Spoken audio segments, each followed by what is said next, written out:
Okay, let's unpack this. Life involves suffering. Mm-hmm. It's just a fundamental truth, isn't it? Maybe the most undeniable one we face. Absolutely. So think about it. How do you navigate that? When you're facing pain or just difficulty, the sheer toughness of existence, what's the simplest path? Well, the source material we're diving into today, it points straight at a primary temptation, expediency. Expediency. Yeah, that simplest path is often, pursuing immediate pleasure, Yeah. just following your impulses. Living for the moment. Exactly, just living for the moment. If life is fleeting and suffering seems unavoidable, then why not just grab whatever you can whenever you can? Right. And the source makes it clear this isn't some like modern invention. Oh, no, not at all. It's deeply rooted. You see echoes in ancient thought. Genesis, for example. Yeah, the source presents that narrative not just as like ancient history, but as a story capturing the human condition after the fall. The curse on the ground, the sorrow, the sweat. The return to dust.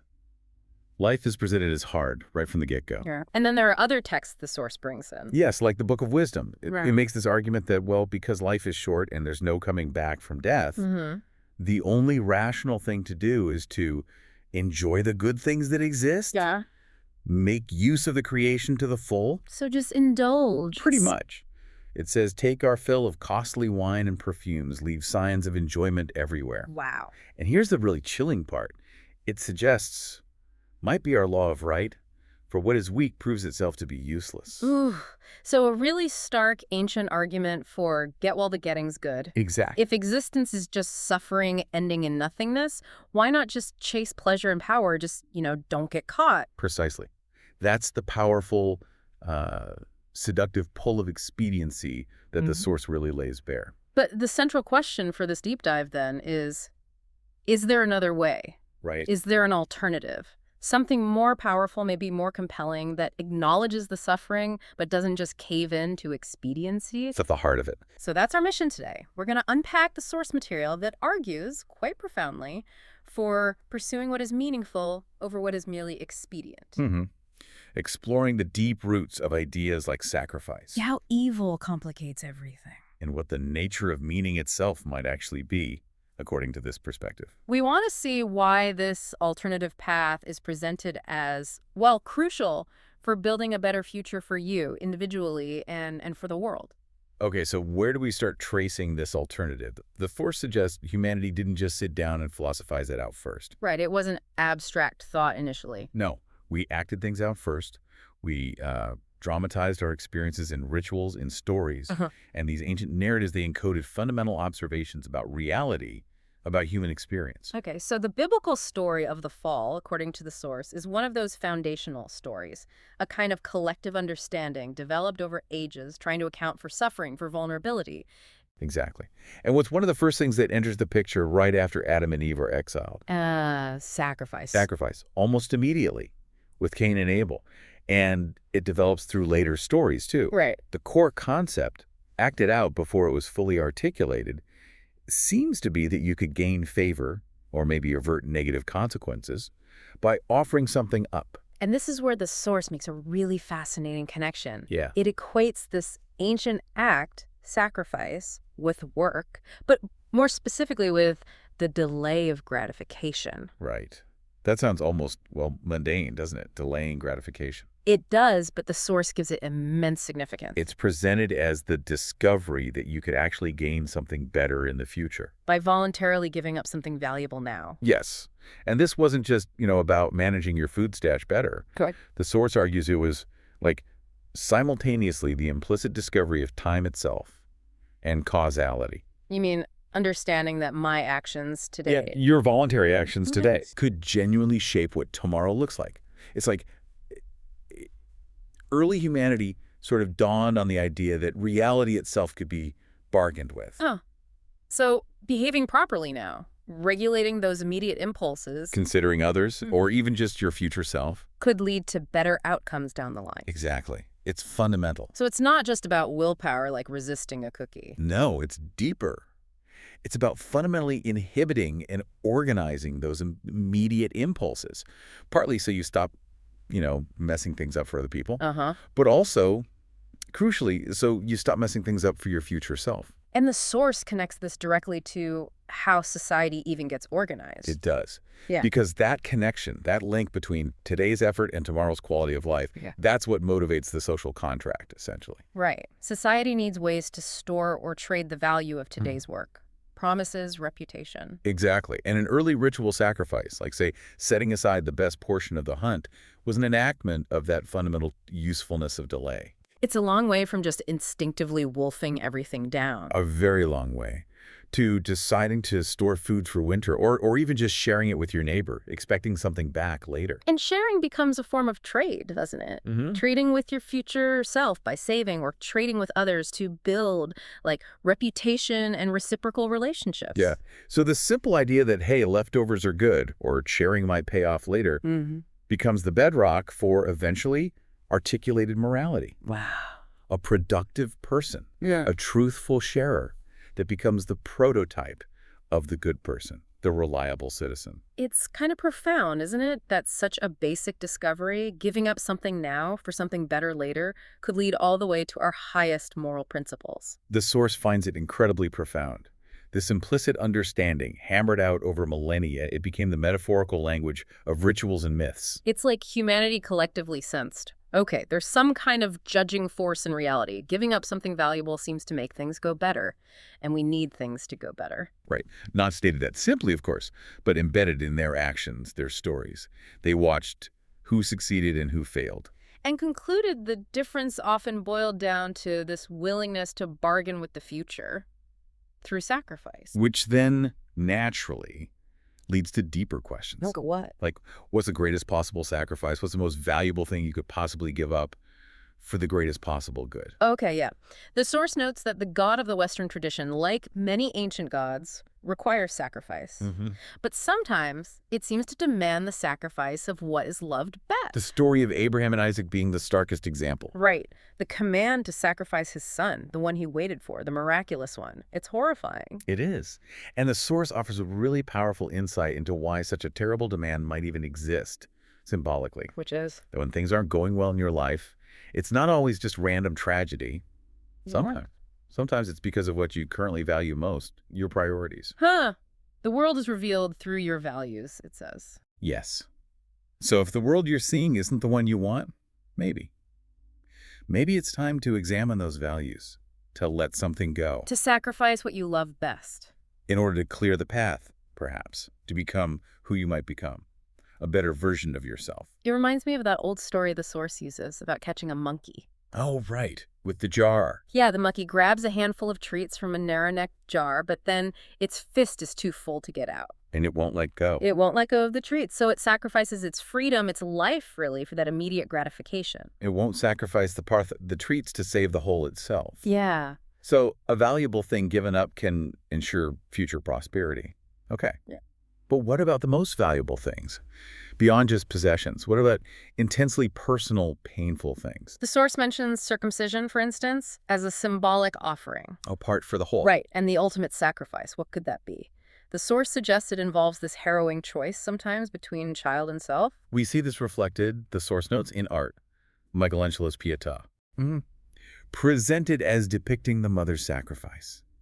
Bringing a child into this world, knowing the suffering that might come. A voluntary act of, well, supreme courage and vulnerability. And then, of course, there's the figure of Christ, offering himself to betrayal, torture, death. The man, as the source describes him, who gives his all for the advancement of being, allowing something beyond himself to manifest. And his Father, God, simultaneously sacrificing his Son.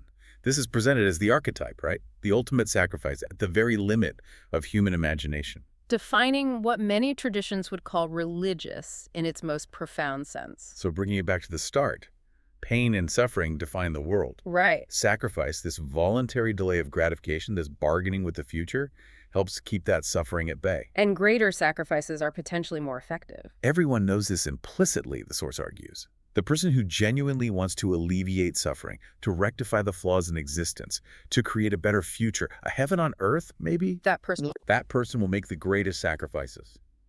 Of self, perhaps of what they hold dearest.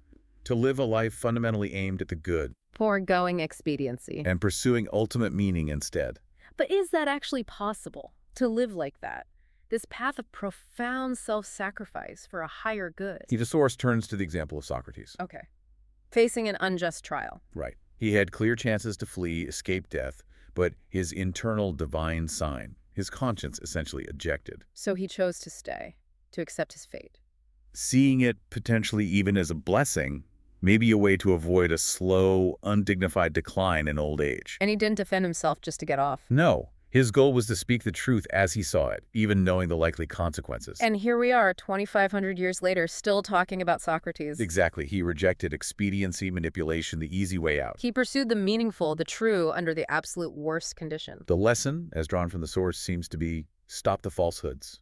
Live by your conscience. Maintain nobility, even facing death. Abide by high ideals, because they offer more security, more strength maybe, than short-sighted safety. To live so fully, perhaps, that you discover a meaning that protects you even from the fear of death itself. And the source just leaves you with the question, could all that possibly be true?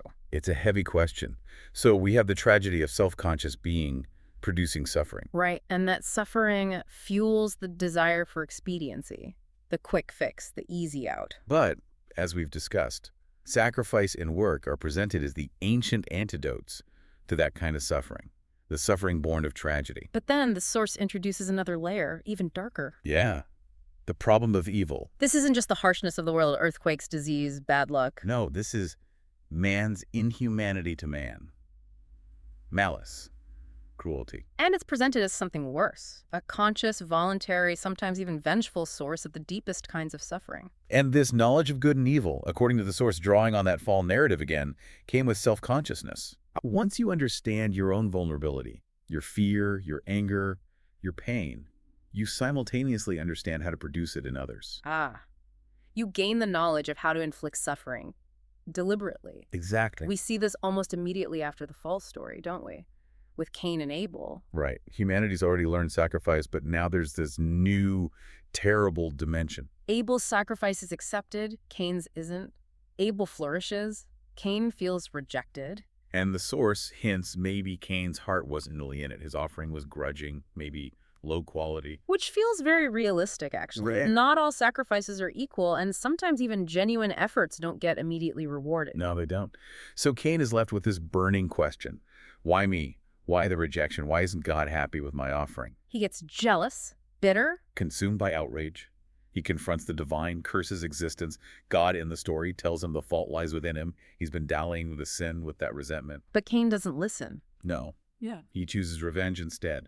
He defies God, Yeah. knowing how to hurt. He murders Abel, his own brother. His brother, yes, but also, perhaps, a symbol of the ideal he himself failed to achieve. He does it out of spite. Spite against himself, mankind, God. A protest against being itself. And the source traces this descent, doesn't it? Cain's line gets worse. Yeah, Lamech boasts of vengeance far exceeding Cain's. Tubal-Cain, generations later, makes weapons of war. And then, the flood. The source argues the sequence isn't accidental. No. Conscious evil enters the world not just with self-awareness, but with conscious malevolence. The deliberate choice to cause suffering. And the source makes the point that while we're tough enough generally to endure tragedy, natural disasters, illness, Human evil adds a dimension of misery that can break spirits in a way tragedy alone might not. it gives that example of a client traumatized not by violence, but just by an expression on her boyfriend's face. His fallen countenance, yeah. Signaling that conscious desire to inflict harm. That's the real chill of deliberate malevolence. So what fuels this kind of evil? It's not just that life is hard or that we fail sometimes. No, the source suggests it's the hard lot, compounded by continually rejected sacrifices. Especially if those sacrifices were maybe poorly conceived or half-hearted to begin with. Ah, okay. That's what can twist people into monstrous shapes, people who consciously generate suffering for others. It becomes a vicious circle. Grudging sacrifice leads to rejection, which fuels resentment, bitterness, maybe the desire for revenge. Which leads to even less willingness to make proper sacrifices. Leading further and further down towards hell. So the central problem of life isn't just how to sacrifice to deal with tragedy. It's how to sacrifice to diminish suffering that arises from tragedy plus evil. The Cain and Abel story, then, becomes this archetypal tale of hostile brothers, but maybe within the human psyche itself. Exactly. The part aiming upwards towards the good versus the part aiming downwards towards hell. Abel could please God, the source notes, but he couldn't overcome human evil. He was, in that sense, archetypally incomplete. Okay, so this leads us to the story of Christ in the wilderness, facing temptation by the devil. Right. The source presents this as, in a way, a restatement of Cain's story, but more abstractly, and this time the hero wins. How so? Cain, bitter and resentful after his rejection, essentially enters the desert wilderness of his own mind, obsessing, feeding resentment, indulging revenge fantasies, letting arrogance bloom. He turns to evil to get what good denied him. Exactly. Christ, on the other hand, takes a different path in his desert experience. Which is presented as The dark night of the soul.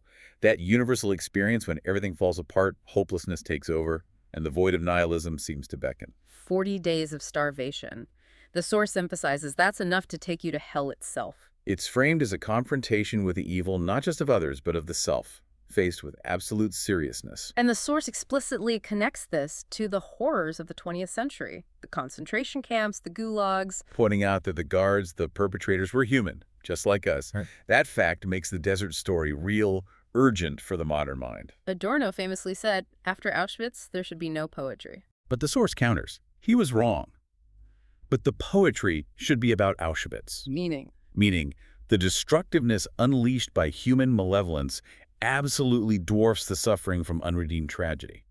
You can't solve one without confronting the other. This is where the idea of Christ taking on the sins of the world becomes central. Yes. It's about confronting that capacity for evil head on. As Terence said, nothing human is alien to me. Ordnung. No tree can grow to heaven unless its roots reach down to hell. You have to be willing to confront the absolute worst thoughts you're capable of thinking. So Christ in the desert is presented as the figure who takes personal responsibility for human depravity. Willing to stare down the most malevolent elements of human nature, consciously, fully, voluntarily. The source stresses this isn't abstract. It mentions soldiers getting PTSD not just from seeing terrible things, but from doing them. Right. Involvement in warfare can open that gateway to hell. Watching someone naive do monstrous things, maybe even finding a dark part of yourself enjoying it. That's the unforgettable horror. There's even a parallel drawn to older myths, like the Egyptian god Horus. Yeah, kind of precursor figure. When he confronts his evil uncle Set, he loses an eye in the fight. His consciousness is damaged, even though he is the eye of attention. So what would a mere human lose in such a confrontation? Maybe everything. But perhaps, the source muses, they gain internal vision, deeper understanding. And Satan in this narrative. Satan embodies the refusal of sacrifice.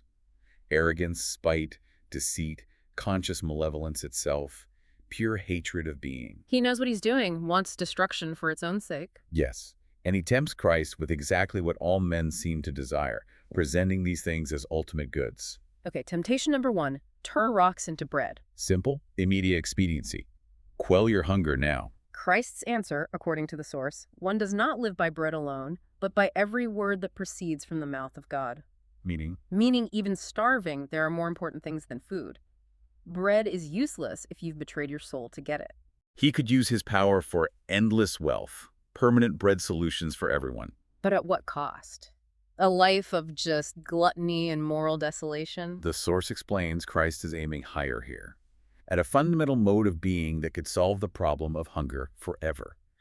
If everyone chose the word of God, that is, chose meaning, chose to live, produce, sacrifice, speak, share properly over immediate expediency. Then privation itself might become a thing of the past. This gets dramatized in the Gospels, the source notes, with miracles like multiplying bread or turning water to wine. They're presented as manifestations of this higher principle. So it's a call to pursue meaning, because that's ultimately the most practical, highest quality way to live. The source argues the world's beneficence reveals itself to those who live properly.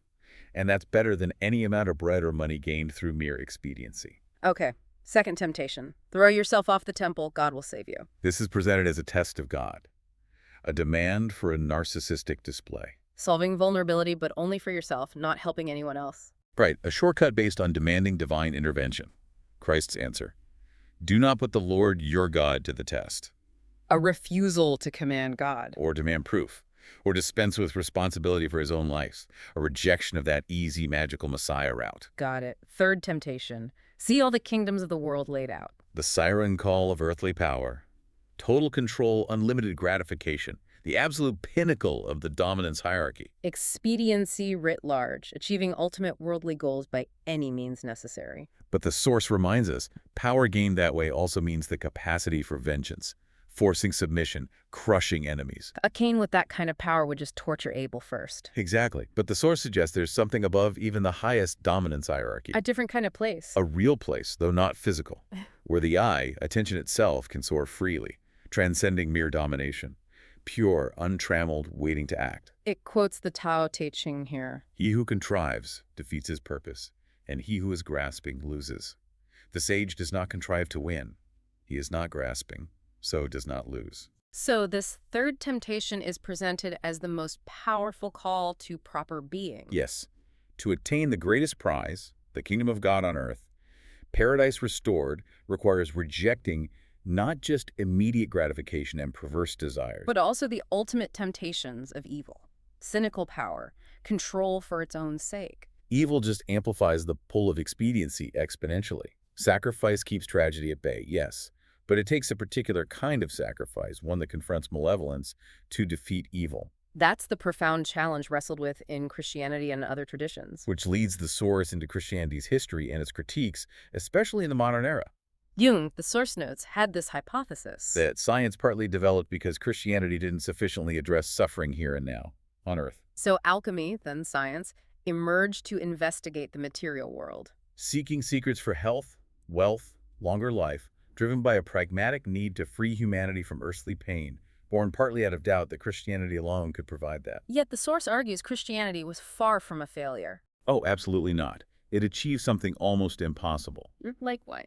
Elevating the individual soul. Placing slave and master on the same fundamental metaphysical footing before God, and eventually the law. Insisting the king was just one person among many, de-emphasizing worldly power as the sign of divine favor.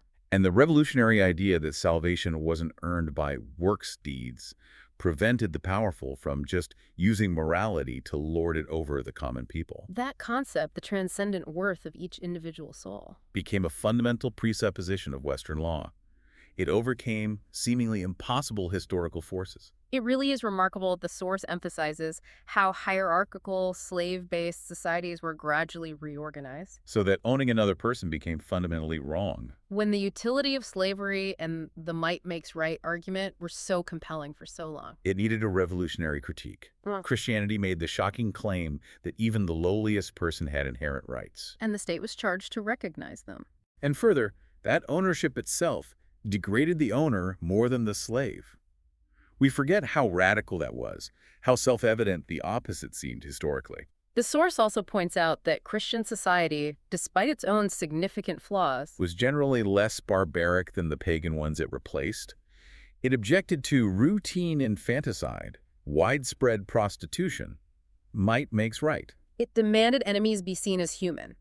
And crucially, it separated church and state, carving out a domain beyond pure political control. It demanded the impossible, and somehow, over centuries, much of it happened. So the problems Christianity solved, the source argues, eventually just disappeared from view. We forgot they were ever problems. And then the problems less amenable to Christian doctrine, material suffering, poverty, disease, took center stage. Driving the rise of science and secular solutions.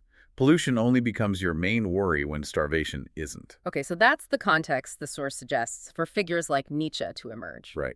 Critiquing Christianity when its perceived failures, not its historical successes, were more obvious. Nietzsche, the philosopher with a hammer, his critique had two main thrusts. First, the very sense of truth that Christianity itself fostered, that insistence on historical and theological accuracy ultimately undermined its own mythological foundations. Although the difference between, say, narrative truth and objective scientific truth wasn't fully grasped yet. Right. The source notes the irony.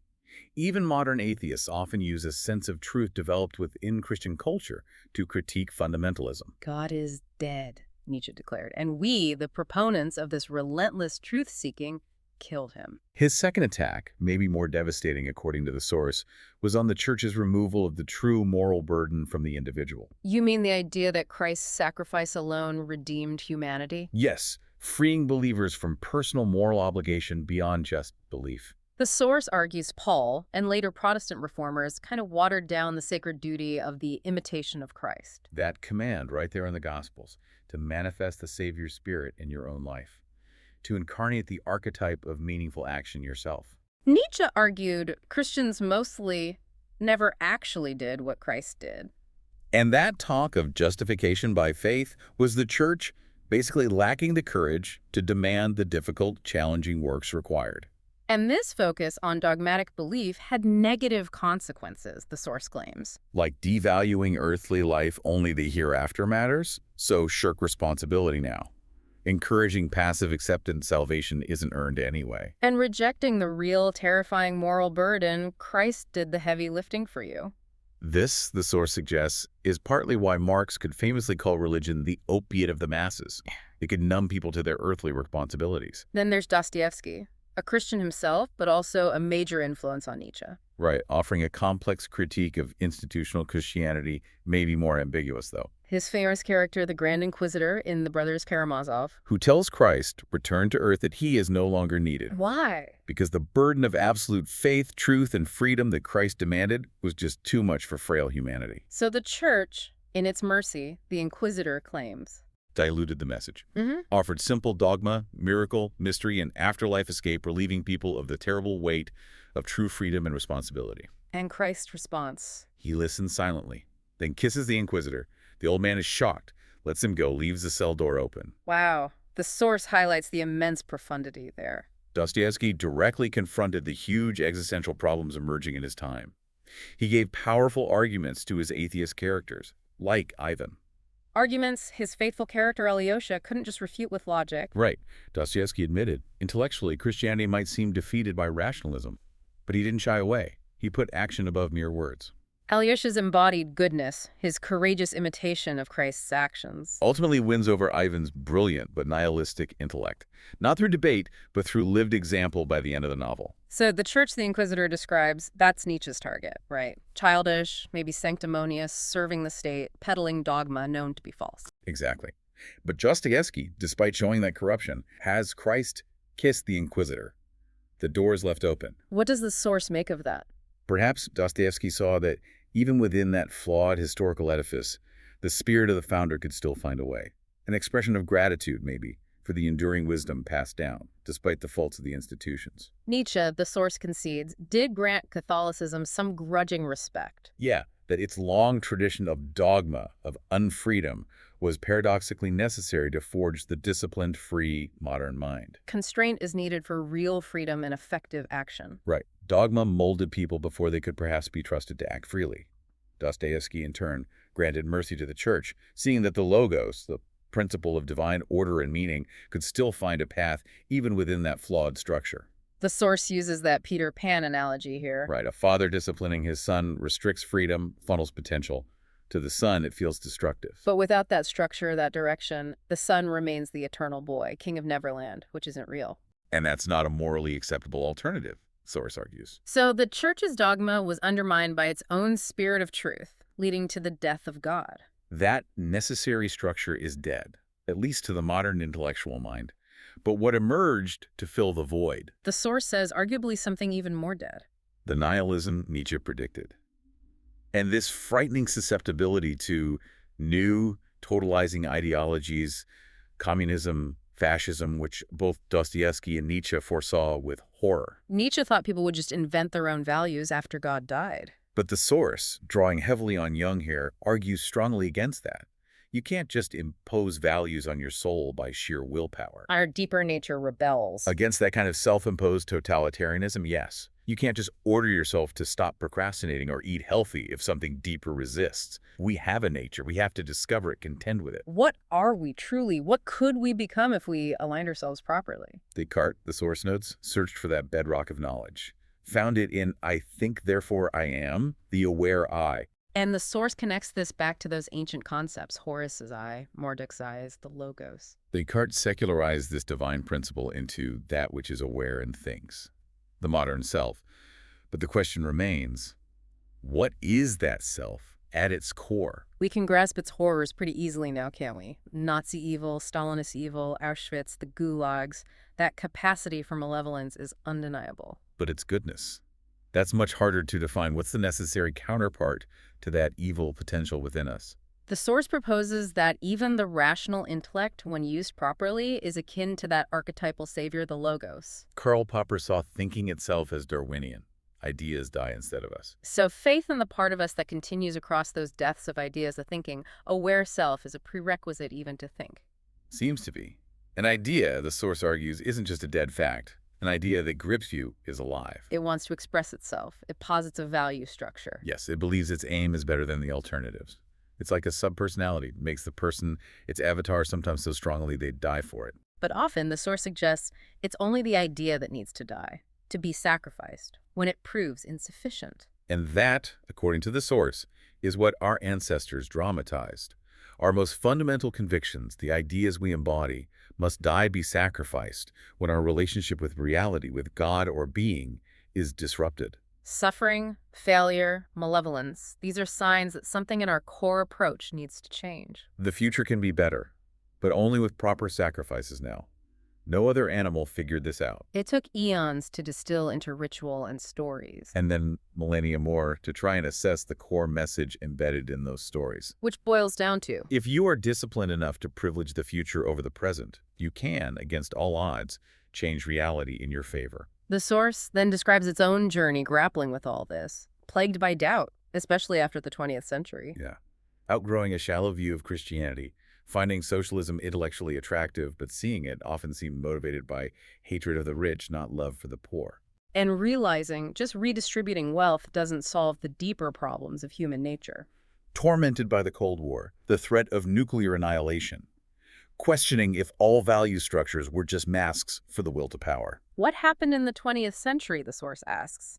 Millions died not just from tragedy, but for these new, man-made dogmas. It seemed like something even worse than the old tyrannies of aristocracy or corrupt religion. So in that context, what couldn't be doubted? What absolute remains? The source found one thing: the reality of suffering. It brooks no arguments. No. Nihilists can't undermine it. Totalitarians can't banish it. Cynics can't escape it. Suffering is real.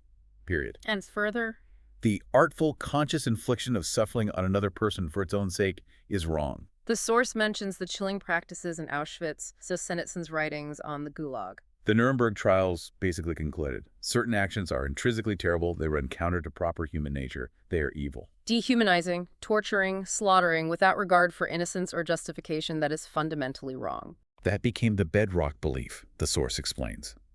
By searching the lowest depths of human action, by understanding one's own capacity for evil, That potential to be the guard, the torturer. grasping what it means to take the sins of the world onto oneself, a fundamental truth emerged. Which is? Each of us has an immense capacity for evil. But because of that, we understand, a priori, not necessarily what is good, but definitely what is not good. And if something is definitely not good, And then something is good, its opposite must be. If the worst sin is the conscious torment of others for the sake of suffering itself, then the good must be whatever stops such things, whatever alleviates unnecessary pain and suffering. and from this, fundamental moral conclusions arise, according to the source. Like aim up, pay attention, fix what you can fix. Don't be arrogant that totalitarian pride leads straight to oppression. Be deeply aware of your own insufficiency, your own capacity for malevolence, resentment, hatred. Consider your own potential for evil, your own murderous spirit, before you dare accuse others or try to fix the whole world. Maybe you failed. Maybe you sinned first. That's your contribution to the world's insufficiency and evil. Face that. And above all, the source warns, do not lie. Ever. Lying is seen as the straightest path to hell. Because the great and small lies of the Nazi and communist states literally killed millions by distorting reality and justifying absolute malevolence. Okay, so the axiom becomes act to alleviate unnecessary pain and suffering. Right. This act, and the presuppositions behind it that suffering is real, that conscious cruelty is wrong, must be placed at the very pinnacle of your moral hierarchy. Why? Because we know the alternative. We saw it in the 20th century, a period so close to hell, the difference hardly matters. And the opposite of hell. The source argues must be heaven. So placing the alleviation of unnecessary suffering at the absolute top of your value structure is, in practice, working to bring about the kingdom of God on earth. It's both a state of being and a state of mind. Young, the source notes, observe this kind of value hierarchy is inevitable for humans anyway. We all have something we implicitly place at the top. Even if we don't admit it, even if it's chaotic or poorly thought out. Whatever is at the top is your ultimate value, your God in functional terms, what you truly embody and believe in through your actions. The choice, then, is presented as being between these fundamental archetypal personalities. Sherlock Holmes or Moriarty, Batman or Joker, Abel or Cain, Christ or Satan. Working for the ennobling and flourishing of being is presented as the Christ path. Working for destruction and suffering is the satanic path. The Source sees this as an inescapable, archetypal reality of the human condition. Okay, so expediency, then, is blind impulse. Short-term gain, narrow, selfish. It lies to get its way. It's immature, irresponsible. And meaning is its mature replacement. Yes, meaning emerges when your impulses are regulated, organized, unified towards a higher aim. It comes from the interplay between the world's possibilities and a value structure aimed at the betterment of being. And if that aim is correct, the Source argues, meaning is deeply life-sustaining. It's presented as an antidote to chaos and suffering. It makes everything matter. It makes everything better. Acting properly, pursuing meaning, allows for psychological integration now and sets up a better future. It benefits you, your family, the world. Everything aligns. This produces maximal meaning. And the Source argues meaning is something we can actually detect. Yes, not just with our senses, but with a deeper sense, an intuition maybe. And because we can detect it, it ultimately trumps mere expediency. It's a form of gratification, but one that incorporates and elevates all your impulses, integrating them across time past, present, and future.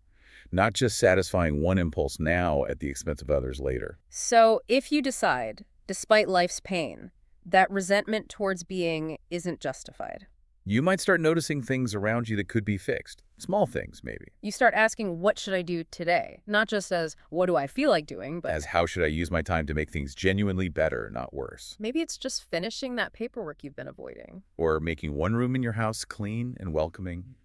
Preparing a slightly better meal for your family. Attending to these seemingly small moral obligations, but with that principle, make the world better at the top. That leads to a deepening sense of meaning in life. It's not presented as simple happiness or bliss, though. No, something more profound. Maybe even like atonement.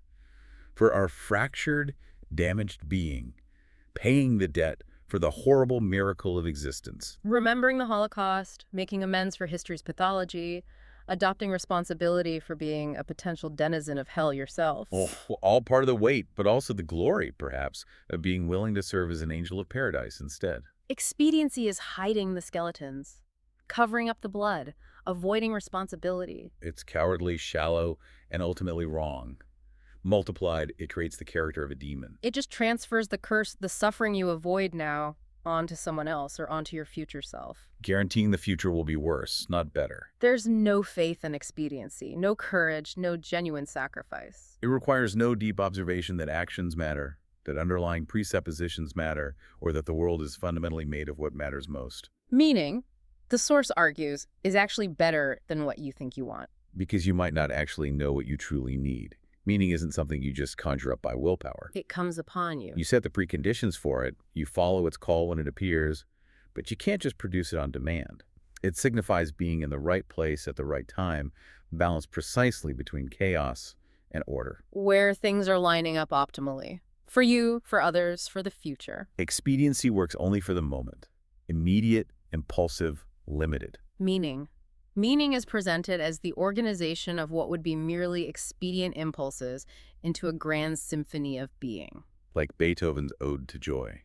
Pattern upon beautiful pattern, every instrument playing its vital part, spanning the full range of emotion. A triumphant bringing forth of order and beauty from the void. Meaning is when the different levels of being harmonize, from the atomic up to the cosmic. Your actions at each level facilitate the others, redeeming the past, grounding the present, enabling a better future. It's like a rosebud opening, a lotus striving through the mud and darkness to bloom in the light.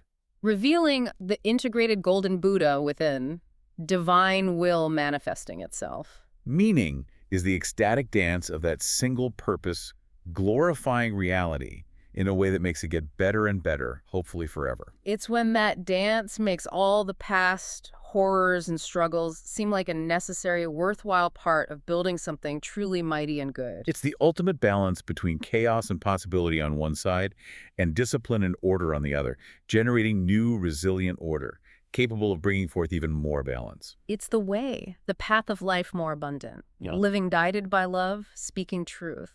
In a manner where nothing you merely want takes precedence over that higher calling. Do what is meaningful, not what is expedient. That's the core instruction from the source material. And perhaps the most profound challenge it lays down. Indeed. It truly is. So, just to recap this deep dive, we've looked at a source that starts with the fundamental suffering of life, contrasted that with the ancient, seductive pull of expediency, just grab the pleasure now. Right, the easy path. And then explored the powerful counter-argument. Pursue meaning through sacrifice, through work, through delaying gratification. We looked at how the problem of evil complicates everything further.